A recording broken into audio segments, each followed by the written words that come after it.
Jadi materi kita hari ini itu mengenai sholat istisqa, sholat gerhana, sama sholat jenazah. Oke. Ada yang tahu sholat istisqa itu sholat apa? Hujan. Kenapa kita dianjurkan meminta hujan? Kenapa diadakan adanya sholat istisqa, sholat meminta hujan? Ada yang tahu? Karena kekeringan, boleh. Karena musim kemarau, boleh. Ada lagi? Kebakaran yang dimana pemadam kebakaran itu tidak mampu atau kewalahan untuk memadamkan api yang besar itu. Makanya ada yang namanya sholat istisqa. Sholat istisqa itu gimana caranya, tata caranya? Nah itu silakan dibuka buku halaman yang bagian sholat istisqa itu 90 ya. Oh harusnya sholat gerhana dulu ya, tidak apa-apa.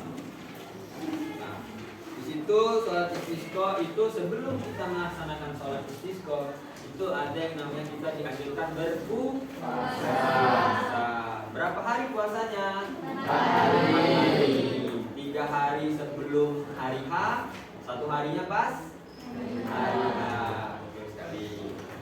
Hukumnya apa sholat istisqa? Sunnah apa? Sunnah akad. Sholat istisqa ini di mana tempatnya? Di masjid atau di lapangan terbuka? Maka kita meminta hujan. Dan sholat istisqa ini bisa dilakukan baik dengan sendiri atau individu maupun bersama-sama.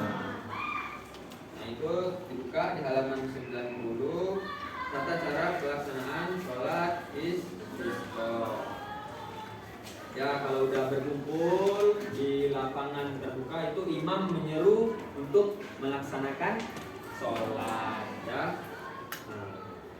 Berapa rakaat sholatnya? Sebanyak 2 rakaat. Selesai sholat itu sama seperti pada sholat Jumat itu ada khutbahnya mengenai istisqa atau mengenai sholat istisqa tersebut. Oke. Ini sekarang ke sholat gerhana. Sholat gerhana itu sholat apa coba? Sholat bahwasannya kita itu merendahkan diri atau takjub terhadap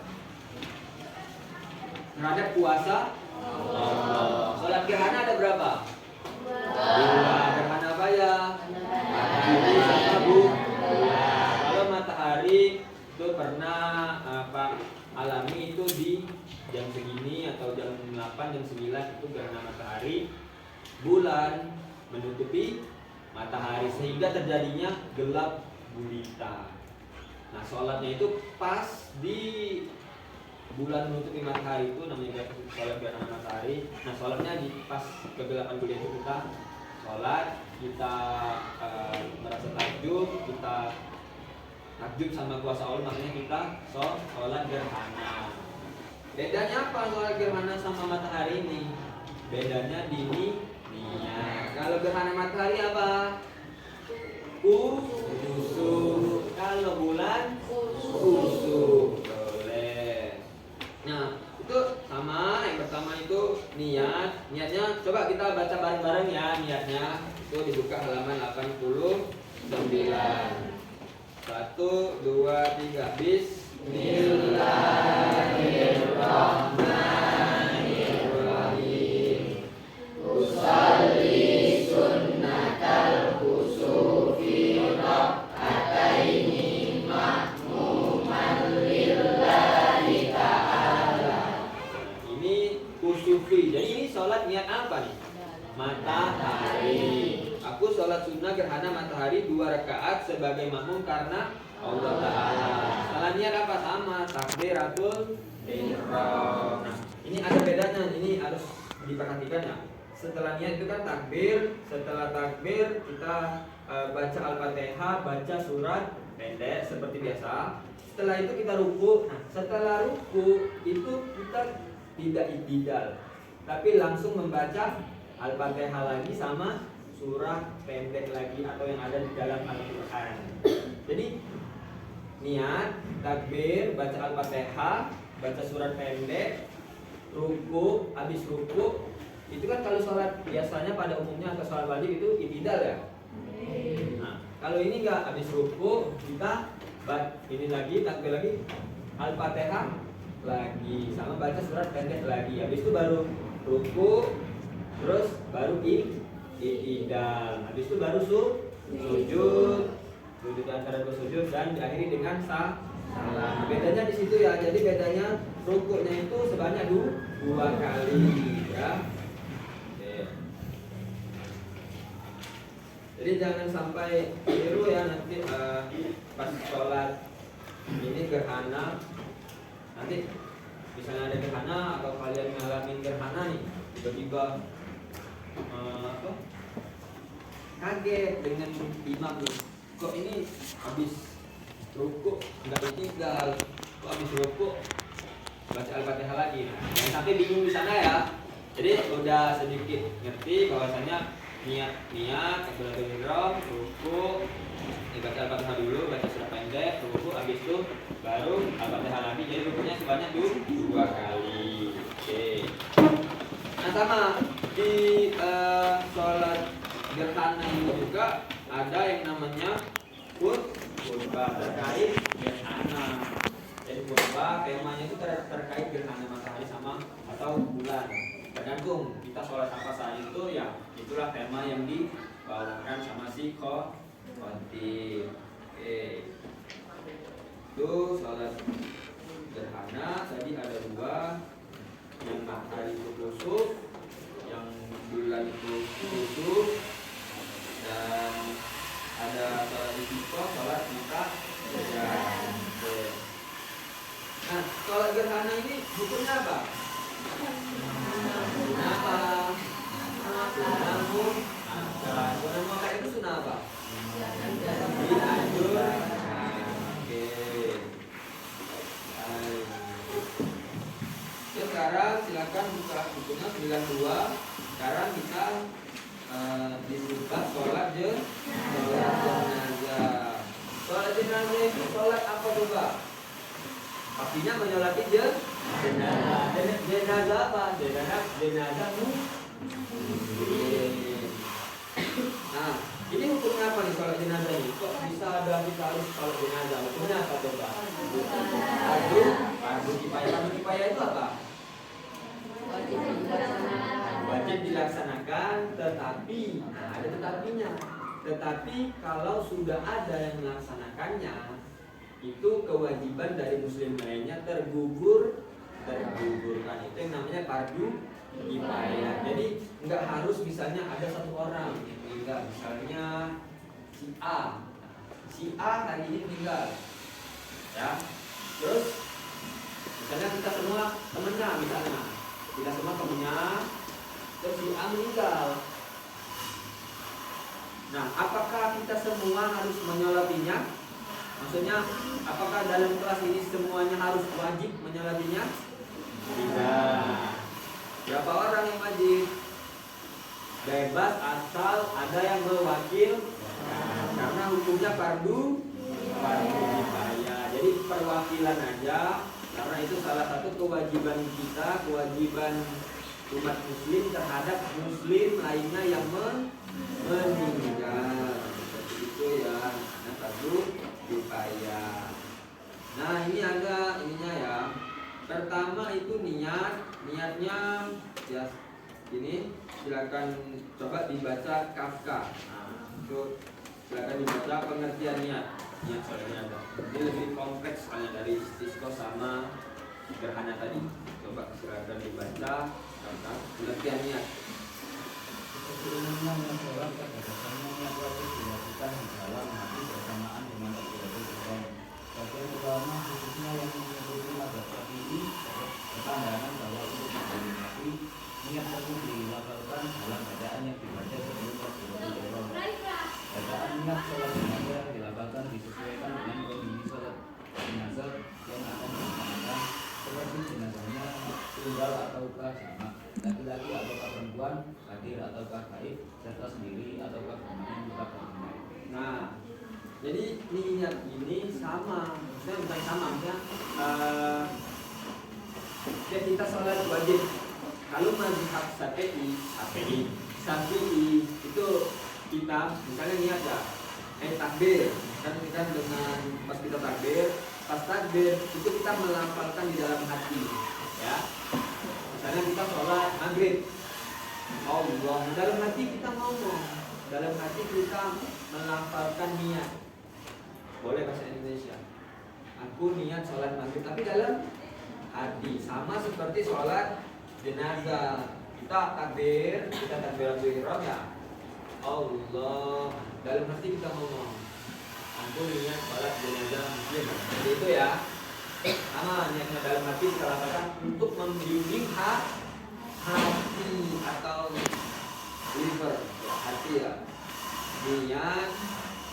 Nah, ini boleh kita baca sama-sama ya niatnya ya.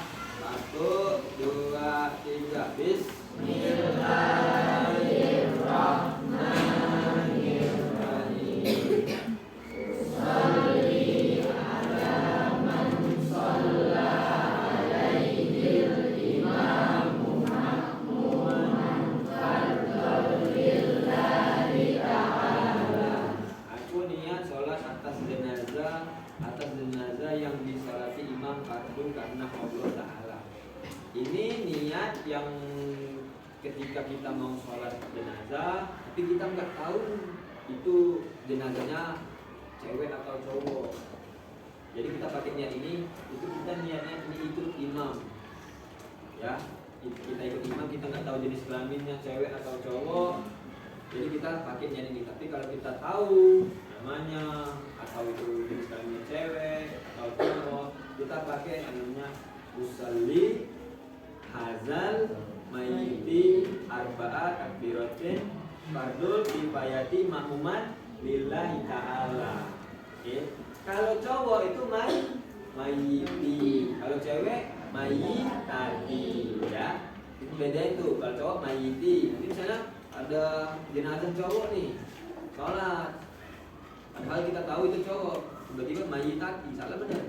Salah. Harusnya mayyiti. Tapi kalau cewek mayyitati. Oke, itu niat. Nah, tata caranya gimana? Niat berdiri ya. Jadi sholat jenazah wajib dilaksanakan dengan berdiri sebagaimana ketentuan dalam sholat fardu, kecuali ada halangan yang menyebabkan tidak bisa berdiri. Jadi kalau misalnya kakinya sakit atau benar-benar nggak mampu untuk berdiri, itu dibolehkan duduk, ya.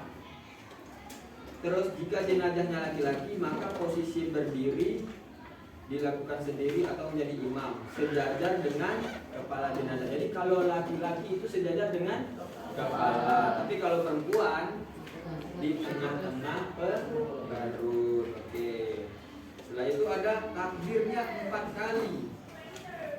Takbir coba dibaca Rama. Tolong ya Rama dibaca. Takbir 4 kali. Takbiratul ihram termasuk dalam hitungan 4 takbir itu. Pendapat yang masyhur berpandangan bahwa 4 kali takbir itu diiringi dengan mengangkat tangan pada setiap kali takbir. Meskipun demikian, ada sebagian pendapat yang berpandangan bahwa mengangkat tangan hanya dilakukan pada waktu takbiratul ihram saja. Oke, teruskan. Membaca surah Al-Fatihah setelah takbiratul ihram. 5. Membaca sholawat atas Nabi Muhammad SAW setelah takbir kedua. 6. Mendoakan jenazah setelah takbir ketiga. Doa untuk jenazah sebenarnya cukup panjang, tapi pada buku ini cukup ditulis versi pendeknya sebagai berikut. Allahumma ighfir lahu warhamhu wa'afihi wa'fu anhu. Nah, jadi takbir itu Rahman. Jadi takbir sholat jenazah itu sebanyak berapa kali? 4 kali. Yang pertama takbir, setelah takbir pertama itu baca Al-Fatihah. Setelah takbir kedua baca sholawat Nabi, singkat saja sholawatnya Allahumma sholli ala sayyidina Muhammad wa ala ali sayyidina Muhammad. Terus setelah takbir ketiga baca apa? Baca doa. Coba kita baca sama-sama doanya. 1, 2, 3. Bismillah.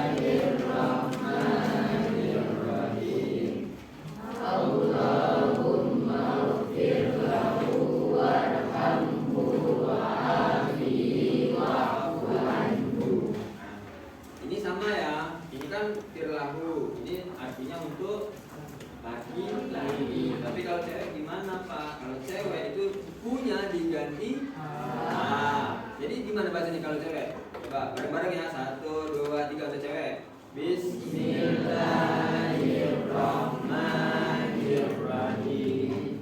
Allahumma ighfir laha warhamha wa'afiha wa'afuanha. Nah, jadi itu yang namanya untuk perempuan. Jadi bedanya di hu sama ha, bukan huha. Allahumma ighfir lahu sama Allahumma ighfir laha. Oke. Nah, setelah takbir ketiga itu ada yang takbir keempat. Takbir keempat baca apa? Setelah takbir keempat baca dong, baca doa enggak. Doanya gimana? Pandangan yang masyhur di kalangan umat Islam berpendapat bahwa setelah takbir keempat membaca doa berikut jika jenazahnya laki-laki. Coba kita baca dulu sama-sama ya. 1, 2, 3. Bismillahirrahmanirrahim. Allahumma la tahrimna ajrahu wa la taftinna ba'dahu waghfir lana wa lahu. Ini tahrimna ya.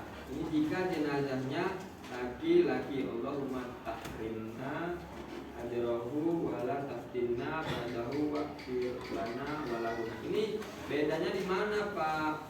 Bedanya sama. Ajrahu sama ajroha. Hu sama ha. Jadi kalau untuk cewek diganti ha. Coba biar kita enak dibaca untuk yang perempuan doanya. 1, 2, 3. Bismillahirrahmanirrahim. Allahumma la tahrimna ajraha wa la taftinna ba'daha waghfir lana wa laha. Itu namanya untuk doa perempuan. Materi kita terus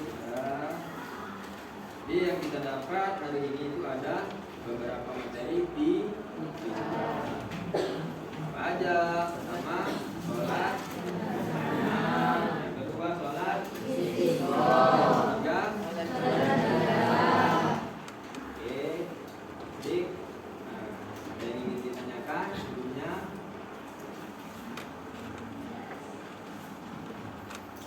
Oke, kalau tidak ada mungkin saya harap semuanya sudah dapat mengerti ya. Semuanya baik dari sholat gerhana, dari gerhana bulan, sama gerhana matahari, sholat istisqa, sholat minta hujan, dan sholat jenazah, yang mana itu adalah salah satu kewajiban umat muslim di dunia ya. Jadi jangan sampai nanti ada jenazah muslim yang meninggal itu nggak ada yang nyolatin. Nah, jangan lupa ada 4 kewajiban terhadap muslim yang meninggal. Jika kita selaku umat muslim, yang pertama apa? Memandikan. Yang kedua, mandi. Yang ketiga, mandi. Yang keempat, berdoa. Itu semua harus kita laksanakan karena wajib fardu kifayah. Harus ada yang mewakili. Kasihan nggak misalnya ada orang yang meninggal nggak ada yang mandiin, nggak ada yang ngapain? Kasihan nggak? Kasihan. Nah, itulah kita sebagai umat muslim itu di sana sebenarnya kita terdapat hikmah kalau kita pahami ya. Kok ini muslim lain yang meninggal kita ada kewajibannya? Ini hikmahnya di sini. Misal ada orang muslim dia sebatang kara nggak punya keluarga, nggak punya adik, nggak punya ibu, nggak punya bapak. Terus tiba saatnya dia dipanggil ke rahmatullah, gimana coba mau ini yang menyolatinya? Nah, nggak ada keluarganya kan, nggak ada ayah, nggak ada ibu, nggak ada adik. Siapa yang nyolati, yang memandiin, yang nguburin? Ya, kita selaku umat muslim, selaku saudara dari seorang muslim, kita punya kewajiban di sana. Jadi Islam menjunjung persaudaraan atau ukhuwah ukhuwah Islamiyah. Itu ukhuwah Islamiyah namanya persahabatan di dalam Islam. Jadi kita kenal gak kenal sama orang itu, kita punya kewajiban kalau dia meninggal. Jadi walaupun dia sebatang kara, kita selaku tetangga atau semisal kita baru kenal, itu kita punya kewajiban. Pertama, memandikan, mengabani, mengabdi dan menguburkan. Oke. Jadi alhamdulillah materi kita sudah tersampaikan semua yang di bab ini. Mungkin minggu depan kalau ada kesempatan kita bakal melakukan praktek ya. Jadi saya bagi 8 kelompok. Ini jumlahnya berapa? 22. Saya bagi 8 kelompok itu. Kalau 8 ya 4. Jadi siap-siap. Pokoknya di setiap satu kelompok itu pasti ada yang cowok atau cewek. Jadi cowok imam, cewek makmum, boleh ada mayatnya juga. Oke? Dihafalin niatnya ya. Niat sholat istisqa, gerhana sama je. Baik, untuk yang kita telah selesai. Terima kasih atas perhatiannya. Jika ada salah kata, saya mohon maaf. Kepada Allah saya mohon ampun. Saya akhiri. Wassalamualaikum warahmatullahi wabarakatuh.